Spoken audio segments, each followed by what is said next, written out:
మీ business ఏదైనా మీ ఊర్లో promotion చేయాలంటే అది సుమన్ టీవీతోనే సాధ్యం. ఇప్పుడే సంప్రదించండి. మీడియా ఛానల్ వారికి అదేవిధంగా వైఎస్ఆర్ కాంగ్రెస్ పార్టీ నాయకులందరికీ కూడా పేరు పేరున నమస్కారాలు. నిన్న కాదుకు మొన్న కౌన్సిల్ మీటింగ్ వాయిదా పడడం పట్టణ ప్రజలందరికీ కూడా తెలుసు. ఒక చిన్న హెల్త్ ఇష్యూ వల్ల చైర్పర్సన్ గారు రాలేనందువల్ల మీటింగ్ వాయిదా పడింది.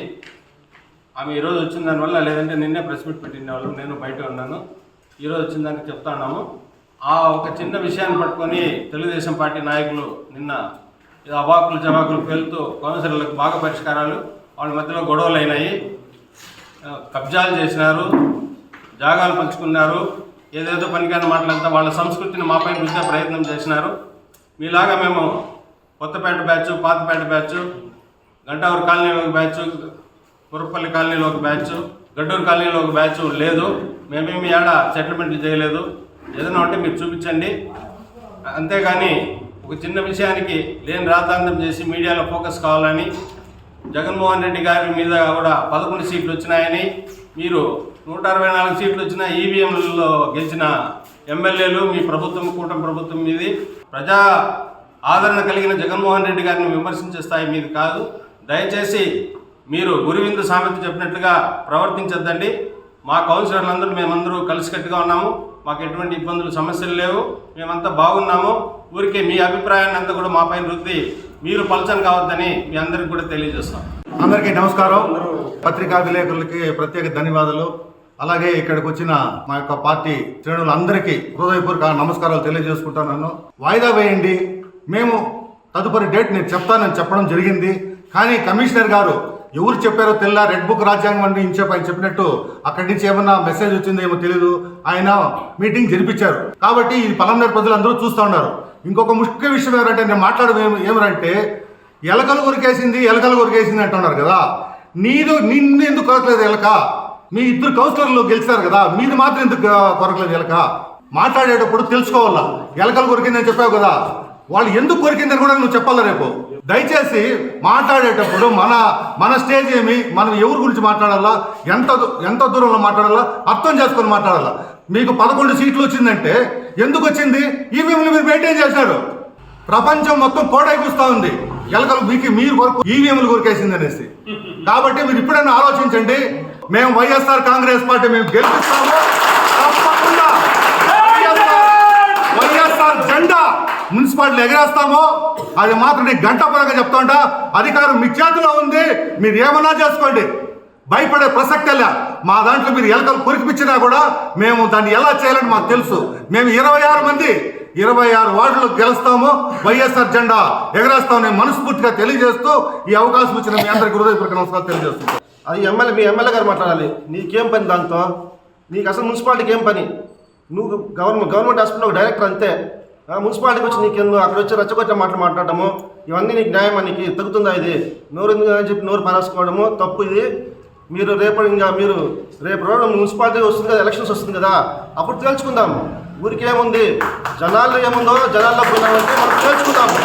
ఇంకా ఆత్రపడేది ఎందుకు? ఇంక 3 నెలల్లో ఉందో, ఇంక 4 నెలలు ఉందో, అప్పుడు తెలుసుకుందాము. అప్పుడు ఎవరు జనాలకి ఎవరు పోటేస్తారో, ఎవరు చైర్మన్ అవుతారో అందరు జనాలు చూస్తారు కదా. మిమ్మల్ని మేము ఆ ఎలకలు తినేది మీ ఇద్దరు తినేసి ఉంటుంది. ఎలకలు మీరు ఇద్దరు ఎలా కౌన్సిలర్ అయ్యారు? మీరు మీ పార్టీలో ఇద్దరు ఎలా కౌన్సిలర్ అయ్యారు? ఏదంటే అది మాట్లాడతారు మీరు. కాబట్టి మేము కోరుకునేది ఏమంటే, అందరికీ మర్యాద ఇచ్చి మాట్లాడండి. మీరు మీ రాజకీయం చేయండి, మేము మా రాజకీయం చేస్తాము. రేపు వచ్చే ఎలక్షన్లో మేము తెలుసుకుందాం.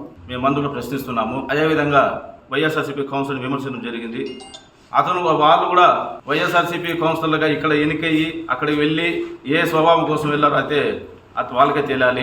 ఒక కౌన్సిలర్ అయితే మన కొత్తపేట సంబంధించినటువంటి గాంధీనగర్ కౌన్సిలర్, ఆయన 5 ఏళ్ళకి ఒకసారి పార్టీ మారుతాడు, 5 ఏళ్ళకి ఒకసారి వార్డు మారుతూ ఉంటాడు. ఆయన కూడా మమ్మల్ని విమర్శిస్తాడు. ఒక తట్ట మొన్న వేయలేదు వార్డులు. ఈరోజు వార్డులు వెళ్ళమని చెప్పండి. ఆయన ఏ విధంగా బుద్ధి చెప్తారండి? 5 సంవత్సరాలు ఒకసారి పార్టీ మారుస్తాడు, 5 సంవత్సరాలు ఒకసారి వార్డు మారుస్తాడు. ఆయన కూడా అభివృద్ధి గురించి మాట్లాడతాడు. ఈరోజు పల్మనేరు మున్సిపాలిటీ గురించి 18 నెలలు అవుతుంది ప్రభుత్వం ఏర్పాటయ్యి. ఇప్పటి వరకు 1 లక్ష రూపాయలు పల్మనేరు పురపాలక సంఘంకి ఇక్కడ ఉన్నటువంటి స్థానిక శాసనసభ్యులు తెప్పించినారా అనేది మాకు చెప్పాలి. ఎందుకంటే ప్రజలు తెలియాలి. అభివృద్ధి గురించి మాట్లాడుతున్నారు. ఎక్కడ అభివృద్ధి? తర్వాత మమ్మల్ని ఎలక కౌన్సిలర్లు అంటున్నారు. ఇప్పుడు ఇద్దరు ఎలక కౌన్సిలర్లే కదా. మీరు చేసుకున్నప్పుడు ఇద్దరు ఎలక కౌన్సిలర్లే కదా, వాళ్ళు కూడా ఎలక కౌన్సిలర్లు కదా. ఎలకలు ఉండింది వాస్తవమే, మున్సిపాలిటీ ఎలకలు ఉండింది 2014 నుంచి 2019 వరకు ఎలకలు ఉండింది మున్సిపాలిటీలో. దాని అన్ని కూడా మా ప్రభుత్వం వచ్చిన తర్వాత ఎలకల మందు పెట్టి మేము చంపేసినాం. ఎలకల మందు పెట్టి 24లో మా 19లో గవర్నమెంట్ వచ్చిన తర్వాత ఎలకల మందు చంపేయడం. ఇప్పుడు ఎవరు ఎలకలేరు, అందరూ సింహాలు పులిలే ఉండేది. రేపు ఎలక్షన్ వచ్చినా ధీటుగా ఎదుర్కొంటాము. మేము ధీటుగా ఎదుర్కొని మేము వైఎస్ఆర్ కాంగ్రెస్ పార్టీ జెండా ఎగరేస్తాం. మేము ఎందుకు ఇన్ని రోజులు ప్రెస్ మీట్ పెట్టలేదంటే, కానీ మీ అధినాయకుడు కూడా ఫ్రీగా వదిలేసినాడు.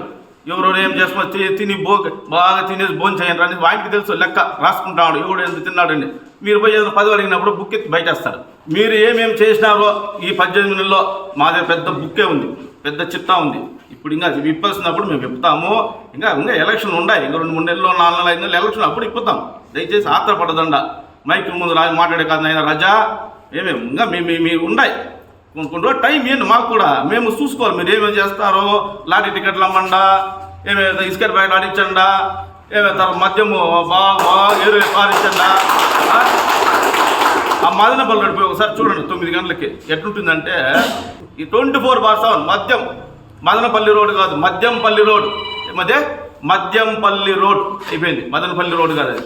ఆ విధంగా మద్యం షాపులు పెట్టి విచ్చలవిడిగా 24/7 తాగిచ్చేది. 6 గంటల పైన మందు, 10-11 గంటల పైన మందు పుష్కలంగా దొరుకుతుంది. కాబట్టి ఆ వైన్ షాపులు పోయి ఎక్కడ చూసినా మందు తాగి హాయిగా కొనుక్కుంటారో అది మీరు చేసిన అభివృద్ధి ఈ పల్మనేరు మున్సిపాలిటీలో. 970 ఇంటి స్థలాల్లో మన దీంట్లో రెవెన్యూ ద్వారా సచివాలయాల్లో అప్లై చేసి పేరు ఎంఆర్ఆర్ గారితో కులుకెప్పించి వాళ్ళకి చీటీలు ఎత్తించినాం. వాళ్ళకి వచ్చింది నెంబర్తో సహా ఇల్లు జాగాలు ఇప్పించినాం మనము. ఈరోజు చెప్తారు జాఫర్కి అంత దురదృష్టం పట్టలేదు. ఇంకా కావాలంటే 10 మందికి పెట్టే ఉద్దేశమే కానీ 10 మంది సొత్తు తినే ఉద్దేశం లే. ఇప్పుడు సవాల్ చేస్తా ఉన్నా, మీకు దమ్ము ధైర్యం ఉంటే ఇప్పుడు ఎమ్మెల్యే గారు ఉన్నారు కదా, నేను లెవెల్ చేసి హాస్పిటల్ వచ్చిన తర్వాత ఎన్ని పిల్లలు మీరు అమ్మారో నేను రుజువు చేపిస్తాను. ఇంకోటి వేయండి, జాఫర్ అనేవాడు ఏడన్నా జాగాలు అమ్మాడా అంతే. మీరు ఏం కఠినంగా శిక్షించండి, నా సిద్ధం లేదు. ఒకవేళ నేను కూడా కానీ నా వెనకాల ఉండేవాళ్ళు కూడా కానీ ఏదన్నా తప్పు చేయండి, మీరు కఠినంగా శిక్షించడానికి మాకు సిద్ధము. దమ్ము ధైర్యం చెప్తున్నారు కదా, అట్లే తేల్చుకుందాం. ప్రజాశాస్త్రంలోనే పోదాము.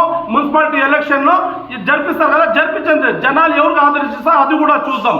మళ్ళాక మనం అందరూ గెలిచి జగనన్న జెండా మనము వైఎస్ఆర్ కాంగ్రెస్ పార్టీ చైర్మన్ మళ్ళాక చేసుకుంటాము. రాబోయే ఎలక్షన్ ఇంకా ధైర్యంగా పోరాడతాము. ధైర్యంగా వైఎస్ఆర్ కాంగ్రెస్ పార్టీ మనం నిలబెట్టుకుంటాం.